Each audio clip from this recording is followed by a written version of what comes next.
Les amis, nous sommes dans une période assez sportive, hein. Cet été, on est plutôt gâtés au niveau sport. Et oui, avec l'Euro, avec les JO, avec le Tour de France, avec la Formule 1 qui est déjà toute l'année, mais on suit aussi. Il y a pas mal de sport cet été, on est plutôt gâtés avec ça. Et moi, un grand fan de sport, je me suis dit, pourquoi pas faire une vidéo sur le sport. Mais on va parler aujourd'hui, pas de sport ou d'un sport qui est très connu, qui se passe en ce moment, mais des sports qu'on ne connaît pas forcément et qui sont plutôt insolites. On va découvrir ça. Alors, les amis, nous sommes partis directement par le premier sport. Ce premier sport, c'est le kickboxing, inventé par Enki Bilal en 1992. Et Enki Bilal, c'est un auteur de BD de base. Et ben, il a inventé ce sport. Alors, le kickboxing, c'est quoi? Vous avez pu entendre un peu dans le nom. Boxing, c'est de la boxe anglaise mélangée avec un jeu d'échecs. 5 rounds de 4 minutes d'échecs et 5 rounds 3 minutes de boxe anglaise. Alors, ça fait un total de 10 rounds. Donc, ce qui est énorme, c'est un peu, on va dire un peu la base du boxe anglaise, hein, c'est le nombre de rounds en boxe anglaise. Mais là, il y a un jeu qui se mélange. En plus, c'est un jeu qui demande énormément de concentration parce que l'échec, c'est hyper dur. Hein. Faut pas croire que c'est facile, mais l'échec, c'est dur. Ça demande une concentration de ouf. Moi, je suis incapable. Je suis vraiment une merde en échec. Non, mais faut le dire. Non, faut que je le dise. Moi, je peux pas mélanger les deux. Moi, déjà, la boxe serait déjà épuisée mentalement et physiquement. J'aurais pris peut-être un nombre de coups incalculable à la tête. Après, pour jouer à une partie d'échecs, c'est mort. Et en plus, ils doivent gagner soit par échec et mat ou par un KO à la boxe. C'est radical au moins. Il y a bien des championnats du monde et on va être surpris. Mais notre champion du monde, c'est bien un Français, les gars. C'est bien un Français, il s'appelle Valentin Marcel, pardon. Il est champion du monde de kickboxing. C'est dommage, mais personne n'en parle. On est parti pour le deuxième sport. Les gars, j'étais énormément surpris et je me suis tapé une barre sur ce sport. Je me suis dit, mais vraiment, c'est pas possible. Il y a eu l'idée de faire ça. Ce sport, c'est le lancer de thon, qui a été inventé en Australie. Les Australiens, je me suis toujours dit, l'Australie, c'est toujours été un pays où il se passe des trucs de ouf. Et bah, ça confirme mon hypothèse. Hein. Le lancer de thon. Alors, le lancer de thon, il a été imaginé par des pêcheurs. Lancer des thons dans des bennes, dans des camions. Et donc, il y a un gars, un pêcheur ou peut-être un gars, peut-être même pas un pêcheur, je ne sais pas. Il s'est dit, les gars, on va faire ça comme sport. Le lancer, du lancer de disque, lancer de javelot. Pourquoi on ferait pas du lancer de thon, les gars?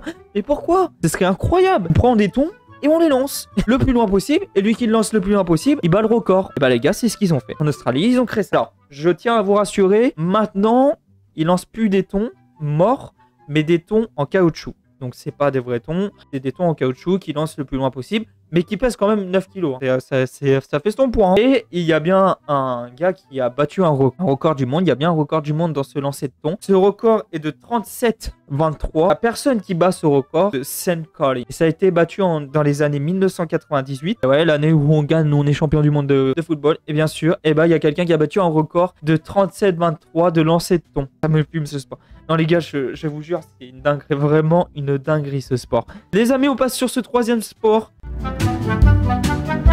Et le troisième sport, c'est le cheese rolling. Alors sûrement que des personnes connaissent. Alors c'est très connu en Angleterre. C'est une tradition en Angleterre qui date de très longtemps, fondée. Alors il faut savoir que c'est pas un sport professionnel, c'est vraiment un sport et une tradition qui est fait tous les ans. Ils appellent ça un sport quand même. C'est le sport le moins compliqué que j'ai connu et qui est dangereux. Qui peut être très dangereux même pour vos jambes. Vous êtes sur une colline, une bonne amplitude on va dire, de 100 mètres. Et en fait le but du jeu c'est une personne lance un fromage au-dessus de ces collines.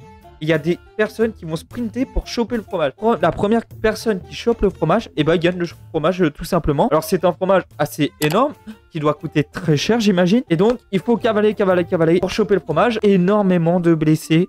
Des os brisés, des entorses, des chevilles foulées, sûrement des entorses aux genoux. Et il y a même une année qui m'a surpris quand je l'ai lu. Il y a une année, ils avaient une épreuve qui était passée juste avant et ils devaient passer à l'autre épreuve ensuite. Ils ont dû attendre l'équipe d'ambulance qui doivent revenir de l'hôpital pour passer à l'autre épreuve parce que il manquait d'ambulance et ils savaient à mon avis qu'il y aurait encore des blessés. Parce qu'en fait le terrain est tellement catastrophique tous les ans en mois de mai, les gars, les hôpitaux sont débordés je pense en Angleterre. À cause de ça, mais en tout cas c'est une tradition et il y a énormément de monde En tout cas les amis, voilà, c'était le troisième sport. On va passer au quatrième sport.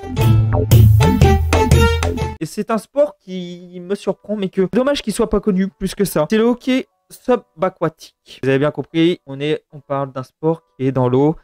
Et donc ça a été fondé en 1954 à Portsmouth, précisément par Alan Blake. Alors ce sport, en fait, c'est du hockey dans une piscine et vous faites un match de hockey habituel. Il y a deux équipes, une demi-temps de 8 à 15 minutes et vous faites du hockey et il faut essayer de marquer dans le but à l'extrémité de chaque piscine avec un palet. Bien sûr, vous avez un équipement de hockeyeur, bien sûr, adapté au sport. Donc vous avez un tuba, une crosse spécifique bien sûr, et des palmes pour avancer. Et donc, le but du jeu, c'est de marquer le plus de buts. Et il y a une règle, bien sûr, il y a un arbitre, s'il y a des fautes. Et si tu fais une grosse faute, et bah tu vas en prison. Ils appellent ça une prison. En fait, tu es assis sur une chaise 2 à 5 minutes. Et il peut même avoir le fameux carton rouge qu'on connaît dans beaucoup de sports comme le rugby et le foot. Bah voilà, vous pouvez être expulsé directement si vous faites une très grosse faute. Et il y a bien une équipe qui est championne du monde. Et vous allez être surpris encore une fois. On est champion du monde de beaucoup de sports, nous les Français.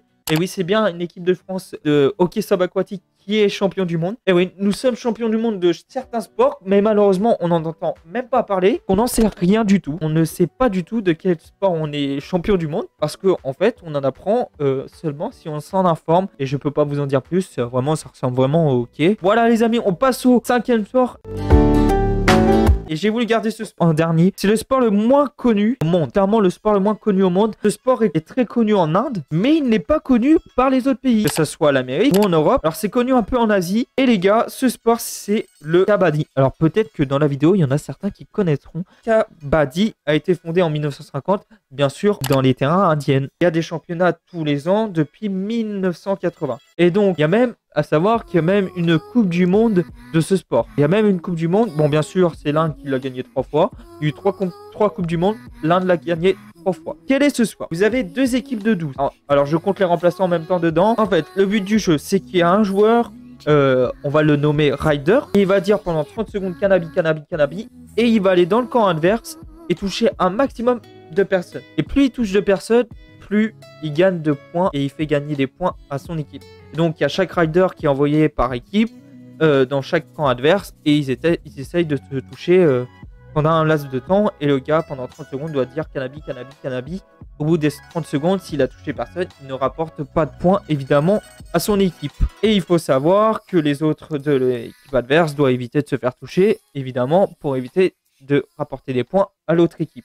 Et je trouve dommage qu'il ne soit pas connu au monde entier. Malheureusement, peut-être qu'il sera connu à l'avenir. On n'en sait rien. Mais en tout cas, voilà, le sport, le cannabis, est dominé largement par l'Inde. En tout cas, voilà les amis. J'espère que cette vidéo vous aura plu. Ça change un peu d'habitude. Où d'habitude, je fais sur un jeu vidéo, sur FIFA, sur Formule 1, sur un autre jeu. Bah là, j'ai voulu changer. J'ai voulu parler un peu d'autres choses. En tout cas, les amis, si ça vous a plu, n'hésitez pas à me le faire part en commentaire.